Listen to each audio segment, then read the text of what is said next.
बिस्मिल्लाहिर्रहमानिर्रहीम। अस्सलाम वालेकुम। आप देख रहे हैं कुकिंग चैनल 786। आज मैं अपने चैनल पे आपके साथ एक यूनिक सी रेसिपी शेयर कर रही हूँ। आपने शायद ही पहले कभी ऐसे रेसिपी बनाई हो। आज मैं आपके साथ सर्दियों के मौसम में शलजम का साग बनाने का तरीका शेयर करूँगी। यहाँ पे मैंने शलजम काट लिए थे। अब आपको दिखाने के लिए 2 शलजम रखे थे। इनको हम पहले छील लेंगे, इनका छिलका उतार लेंगे और फिर हम इनको काट लेंगे बड़े बड़े टुकड़ों में, क्योंकि हमने इनका साग बनाना है। हम शलजमों को बड़े टुकड़ों में इसलिए काटेंगे कि ये गल भी जल्दी जाएंगे और इनका साग बनाने के लिए भी हमें आसानी होगी। ऐसे आप रफली बड़े टुकड़ों में काट लें। आपने बिल्कुल टेंशन नहीं लेनी कि ये गलेंगे या नहीं, ये बहुत अच्छे से गल जाएंगे। फिर हम इसमें शामिल करेंगे 2 मीडियम साइज़ के प्याज, 2 इंच अदरक के टुकड़े, 8 से 7 लहसुन की कलियां और सब्ज़ मिर्चें 3 अदद। फिर हम अपनी एक खूबसूरत सी कढ़ाई में शामिल करेंगे 1/2 कप से थोड़ा ऑयल शामिल करने के बाद फिर हम इसमें शामिल करेंगे एक बड़े साइज़ के प्याज चॉप किया हुआ। प्याज को हम ज़्यादा गोल्डन ब्राउन नहीं करेंगे, जिससे हमारा शलजम का सालन कड़वा बनेगा। हमने प्याज़ों को सिर्फ सॉफ्ट करना है। जब हमारे प्याज हल्के से सॉफ्ट हो जाएं तो फिर हम इसमें शामिल करेंगे 1 टेबलस्पून लहसुन, अदरक और सब्ज़ मिर्चें चॉप की हुई। लहसुन और अदरक को सब्ज़ मिर्चों के साथ चॉप करें तो ये बहुत अच्छी चॉप हो जाती हैं। आप भी करके देखिएगा। फिर हम लहसुन और अदरक को और सब्ज़ मिर्चों को 1 से 2 मिनट तक पका लेंगे। जब लहसुन और अदरक की बहुत अच्छी सी खुशबू आना शुरू हो जाए तो फिर हम इसमें एक बड़े साइज़ के टमाटर का पेस्ट शामिल करेंगे। मैं यहाँ पे फ्रोज़न टमाटर यूज़ करती हूँ, जिसकी वीडियो भी मैंने अपने चैनल पे अपलोड की है कि आप कैसे टमाटरों को स्टोर कर सकते हैं। फिर हम इसमें शामिल करेंगे नमक हस्बे ज़रूरत, लाल मिर्च कूटी हुई 1 टेबलस्पून और हल्दी पाउडर 1/2 टीस्पून शामिल करेंगे और फिर हम मसाले को अच्छे से भून लेंगे। मेरे चैनल पे बहुत से देसी खानों की रेसिपीज़ मौजूद हैं। आप सर्च करें कुकिंग चैनल 786।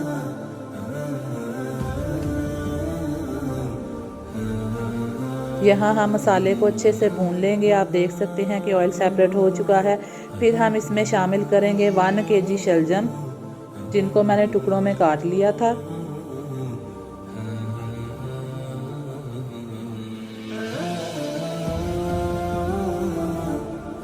फिर हम शलजमों को मसाले के साथ अच्छी तरह भून लेंगे। मेरे चैनल को लाइक, शेयर और सब्सक्राइब करें और नए आने वाले भी मेरे चैनल को सब्सक्राइब कर लें और बेल आइकॉन के बटन को प्रेस करें, जिससे नई आने वाली वीडियोस का नोटिफिकेशन आपको मिलेगा।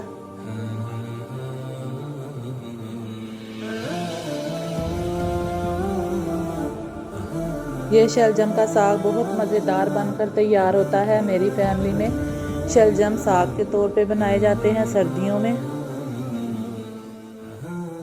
आप भी बनाइएगा, आपको भी बहुत मज़ेदार लगेगी ये डिश। फिर हम इसमें 1 कप पानी शामिल करेंगे और कवर कर देंगे लो टू मीडियम फ्लेम पर 8 से 10 मिनट तक। फिर हम इसका कवर हटाएंगे। आप देख सकते हैं कि हमारे शलजम बहुत अच्छे से गल चुके हैं। इनमें पानी बहुत कम रह गया है।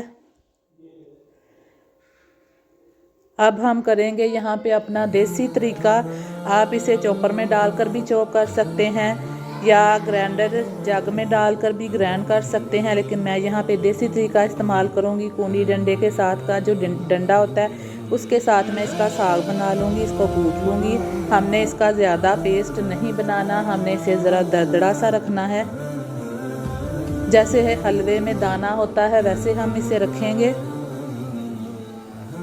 आप देख सकते हैं कि मेरे शलजम कितने अच्छे गल चुके हैं। बहुत अच्छा शलजमों का साग बनकर तैयार हो चुका है। बाकी जो रह गए हैं टुकड़े उनको हम स्पून की मदद से कर लेंगे। बहुत मज़े का शलजम का साग बनकर तैयार हुआ है।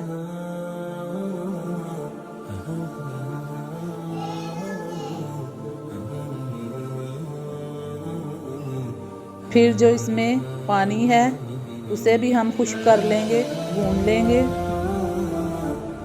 और इसमें कुछ और मसाले शामिल करेंगे। मेरे चैनल को लाइक शेयर और सब्सक्राइब करें और ज़्यादा से ज़्यादा शेयर करें। बेल आइकन के बटन को प्रेस करें। मेरे चैनल का विज़िट करें। बहुत से देसी खाने हैं मेरे चैनल पर। फिर हम इसमें शामिल करेंगे 1 टेबलस्पून खुश्क धनिया पाउडर, 1 टीस्पून कसूरी मेथी और 1 टीस्पून भुना कुटा ज़ीरा। ज़ीरे को आप तवे पर भून लें और फिर इसे कूट लें और इसमें शामिल करेंगे